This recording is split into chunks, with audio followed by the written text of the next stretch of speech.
Hi, this is Katie and my buddy Charlie for another episode of Clarksville's Conversation, where we bring in people from the community and talk about their stories and get to know them a little better. And so, Charlie, I'm excited for you to introduce our guest here today. Well, I am too, because sports, I love sports, and I love Austin Peay sports, and to have Austin Peay men's basketball coach Matt Figger here today, and to kind of give us updates and what's going on at Austin Peay. Welcome, Coach. It's great to see you. I appreciate it. Thank you for having me. We're excited to have you. I know a lot of people have questions about, are we going to have a basketball season, you know? Well, it feels like, I was in the studio not too long ago, but it's been actually quite a while when I first got the job. We're starting year 4 now, so wow. Yeah, time is flown by. You're right. I didn't realize you've been here 4 years. I feel like you just start. Well, it feels like you started. Yeah, no, it's getting ready to start year 4. Oh, wow. You know, it's been pretty cool because I've watched Austin Peay basketball since the mid-'80s. And, you know, I started dating myself when I started talking about Austin Peay. But seeing the program evolve since you've been here, I mean, the energy you bring, your personal energy and your recruitment styles and all that. So kind of tell me, what do you think about what the program looked like when you got here versus where you are today? It's had a lot of historical tradition. Yeah. And, Coach Luce had spent 27 years. Yeah. Done a really good job with the program. I mean, 5 NCAA tournaments. I go on and on about the accolades, what Dave Luce had done. When I got here, it had started taking a few steps back compared to some of the other teams in the league. Just from a standpoint that it's just things happen. Right. It happens, and Belmont joined the league and things like that. Things change. Things change. Absolutely. They absolutely do. And getting and hitting the ground. We want to be competitive. Obviously, that's your first thing. Is you want to. You wanted to be competitive. I did not expect us to be after year 1 to be as far along as we were after our first season. Because watching those guys early on, I didn't think we'd win a game. Yeah. But we figured out a way to trick 19 people to win one. So that second year,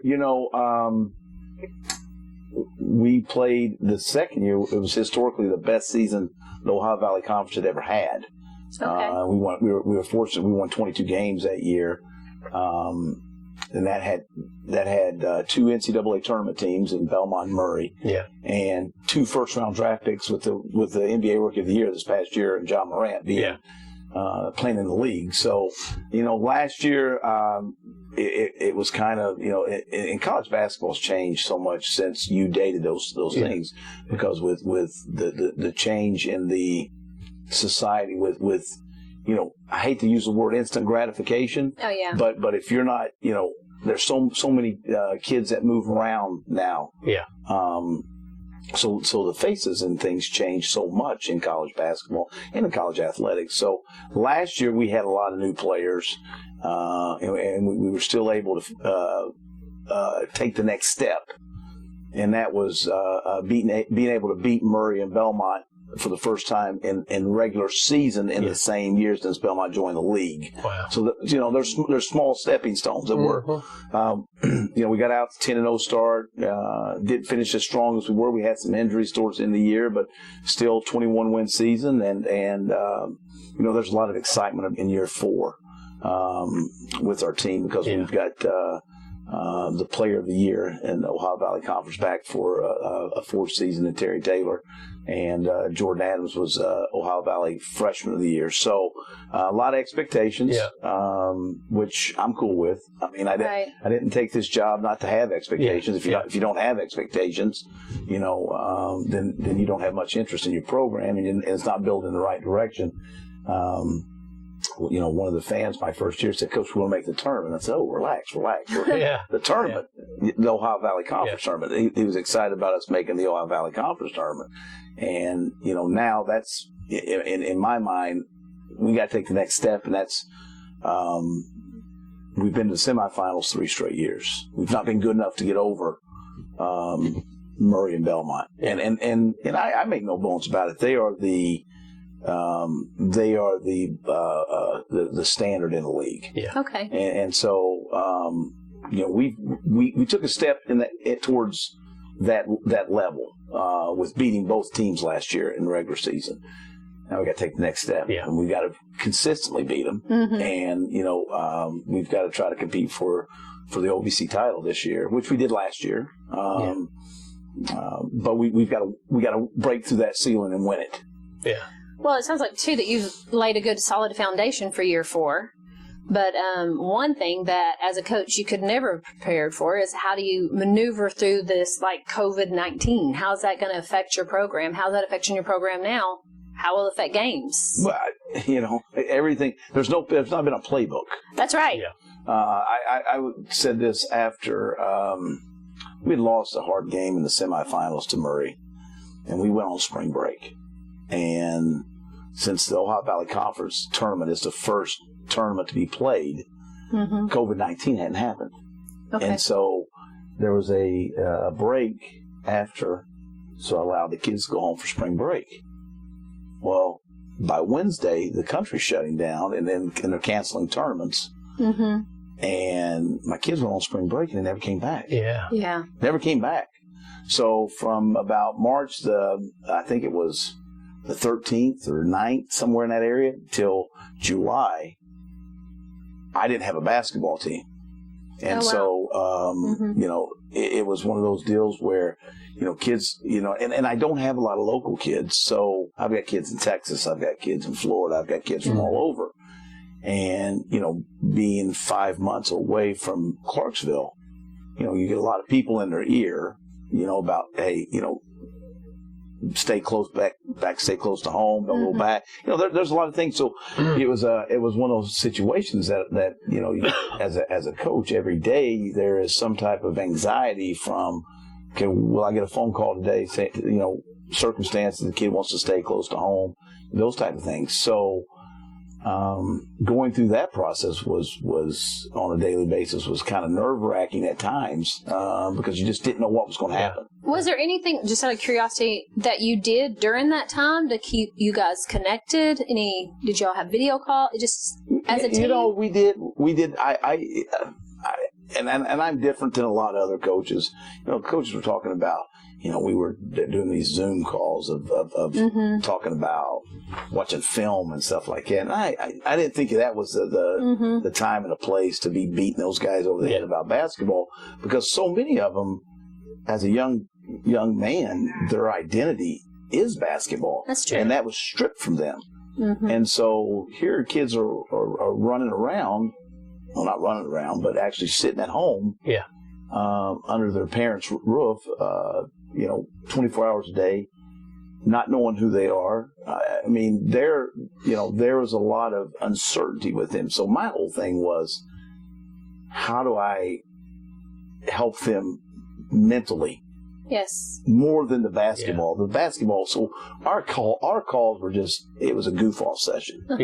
And, it was just talking, laughing, trying to catch up, making fun of one. Bonding through humor. But that's healthy. That's it. And I felt like that was the only thing appropriate to do. Forget about basketball. This was more about these kids' mental health. And just building that, keeping that trust and that bond that you need. And so we didn't talk about anything basketball-wise. We were more talking about just how you doing at home, and here's the thing: those guys realize too, they like their independence. And that goes along with. They're gonna appreciate coming back, aren't they? They really did. They really did. They were so happy to get back when we were able to come back in July. That nothing. Now they've learned this now at a young age. And, when we were 20 years old, we were fearless when it comes to certain things. Drive a little faster, jump off a bridge, whatever it may be. Stay up to midnight, go to school at 8. Yeah, that doesn't happen anymore either. Midnight's being generous. Yeah, true. But now they understand that you can't take anything for granted anymore. That's interesting. So now at a younger age, they're learning that, when now we get to our age, every day you wake up and you open your eyes, you go, hey, thank God I'm alive. Yeah. Now they've had a kind of a taste of that. That's a valuable lesson at a very young age. Yeah, absolutely. Yeah. And so now they don't take anything for granted, and it's a good thing, and so they're appreciative more of being here, back on campus, back in school. So you're back. They're back. They're in class. Are you practicing? We've been very fortunate. I think I have to give the athletic administration and the campus administration all the credit, because they've set up an unbelievable, almost like, the word bubble has been used so much. There's so many words that's been used in 2020 when it comes to athletics, and controlled environment, bubbles, things like that has been used quite a bit, because the NBA did it, NHL did it. Those are supposedly the only formats you can use to have a successful season. Yeah. Major League Baseball now just showed us, they can get through a season without fans. Mm-hmm. So we're still learning. Yeah. But our people had set up an unbelievable system, and in the state of Tennessee as well. I don't think people give the state and the credit it deserves. Everybody wants to look at the negative. Well, guess what? They've set up an environment here at Austin Peay where our kids are. We've not had a positive case in men's basketball, and then knock on something. Yeah. We've not had a positive, so we've not had a shutdown. Mm-hmm. That's awesome. So we're very fortunate that, number one, our kids are following the guidelines that have been established by the athletic department and by our program, and the testing that the university has set up and the state has allowed us to keep a thumb on it. Yeah. So we're very fortunate to be where we're at right now, that we've not had the 14-day shutdown or anything like some other universities have had and other programs. So we've actually kind of practiced too much. If that's if that can happen. If that can happen, we've practiced too much. It's time, you hit that lull in a season where before the season starts. By now, we've already played an exhibition or a scrimmage or something like that. And so it's time for our kids to try to get a taste of playing against another color uniform. Yeah. So that's kind of where we're at right now. So really excited about it. And what does your schedule look like? When do games start? Games, the season was postponed from, it's supposed to start November 6th. Okay. And now it's been pushed back to the 25th. Is that first game a home game? No, we are playing at Fort Myers. Okay. Everything it's a work in progress, because you are still having, different areas. Every conference is different, and every legislation is different. So you got 32 different conferences trying to navigate different COVID-19 related issues and protocols and state travel and quarantines and some universities aren't allowing their schools to travel outside of a certain region, and some aren't allowing them to get on planes, and some have to, if they leave the state and they go to a certain area, that now they got a 14. There's so many moving pieces. Is that we're trying to figure out what's going to be best, and we're going to go play in a multi-team event in Fort Myers. That's going to be a controlled environment to where we can try to get as many games in as we can. It's not ideal. How long will you be there? Right now, we don't know yet. Okay. It could be from.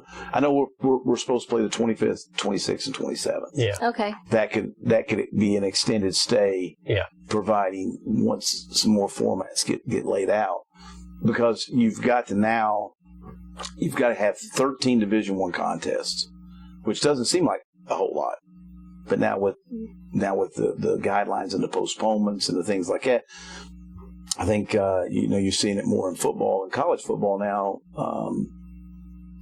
Games are getting canceled, and in football you have 85 scholarship players. In basketball, you have 13. So like in the SEC, for example, they're still allowing games to be played if you have 53 scholarship players.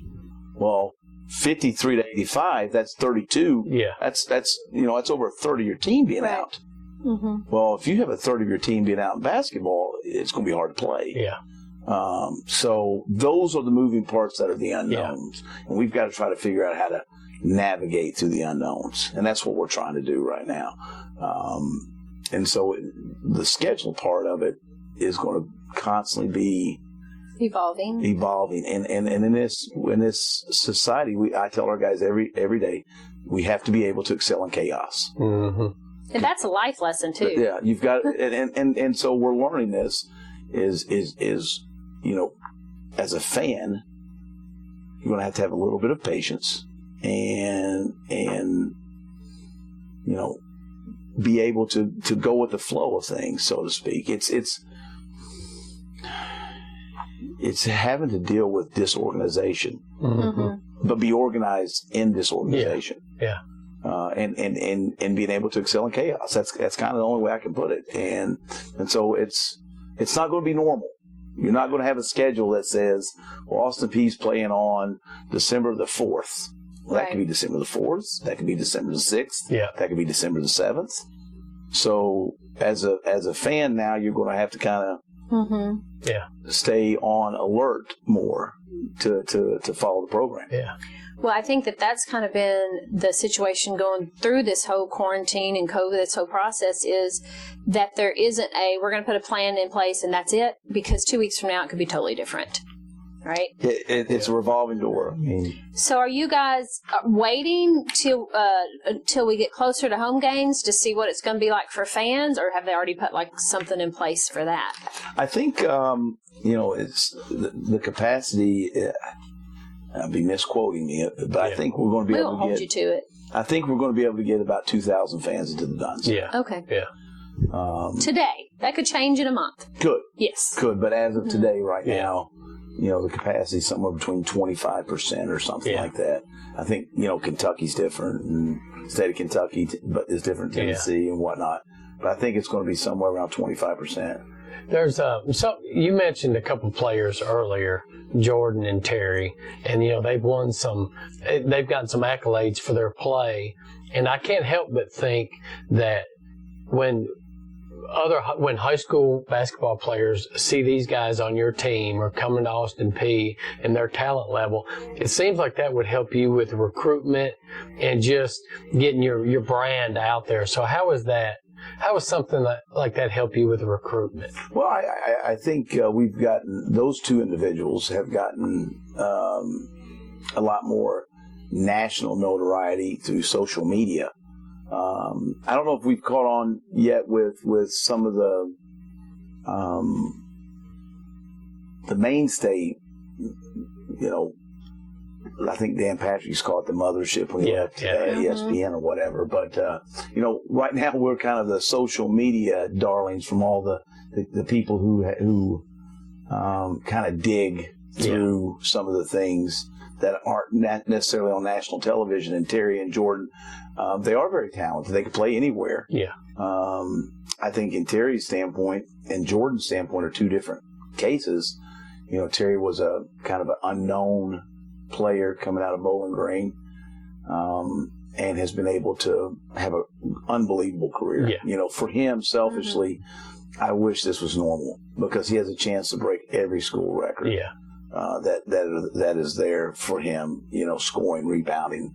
Has a chance to become the Ohio Valley all-time leading scorer. There's all kinds of records that he could establish. Yeah. So for him, I hope that we can have the closest thing to normalcy as possible. Now, the great thing is they've all been given a year of eligibility back, so they could come back for another year. And Jordan Adams, he's an example of a kid who had committed to Baylor as a sophomore and decided to change. And he's an example of why you would pick an Austin Peay. Because he was able to come in and get playing time earlier than maybe he would have at a Baylor, and so now his trajectory as a player for his future has gotten a little brighter. So it sends a message for kids out there, and with a lot of the things that are taking place now, we can't be on the road of recruiting like we have been in the past because of COVID-19. That for these young student athletes, that if they find someone who will invest in them early, there's an opportunity for them to come in and play immediately. I think that's going to be more of the trend, is that you're going to see and more kids like a Jordan Adams playing at Austin Peay, where they know they can come in and have a chance if they do things the right way.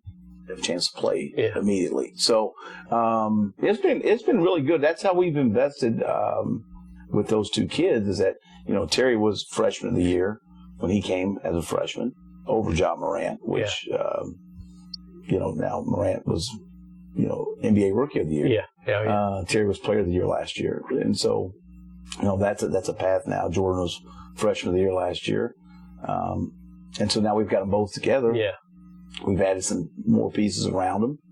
We're real excited about our team. I'll tell you what's kind of fun for a fan, a fan of Austin Peay and Austin Other than Peay. yelling, "Let's go Peay." Is I've lived through the Bubba Wells era, the Trenton Hassel era, and others, coming up, and it's fun to see, standout players. And I know everybody on the team plays a role and everybody's important, but it's fun to go to a game to know that you've got somebody or two somebodies that can really light it up and bring excitement for the fans. Yeah, I mean, it's everybody's important on the team, as you said. Absolutely. But it's a security for a coach, because going into this last season, Jordan was an unknown. As far as how would he factor in, but as the season progressed, I knew that night in and night out, I had two guys that I knew I could depend on from scoring points and things like that. Now the other guys played good roles, and you can't beat a team with two players. Absolutely. That's impossible. But those guys always give us a chance. In every game that we're in. So it's good to have them back. Oh yeah, it's really good. It's gonna be fun. Well, I'm going to ask a stupid question. We have to ask this question. I think I know the answer. How excited are you to be able to play in the Multi-Purpose Event Center when that thing's done? Extremely excited. Right? I told you it was a stupid question. It's not a stupid question. Only Charlie gives those answers. That's right. Only Charlie asks stupid questions. But it's something that's been a vision of Mayor Durrett's since I got here. If you talk to Jim, I think he would have wished this thing had been open 3 years ago. But it's going to be the state-of-the-art facility. It's going to have a practice facility in it. It's a recruiting tool. The Dunn Center, has had a lot of history to it. But this thing it's going to help elevate our program. Because now kids can get in the gym. I imagine it's a great recruiting tool. No, absolutely. I mean, and I think it's a great recruiting tool still within our city.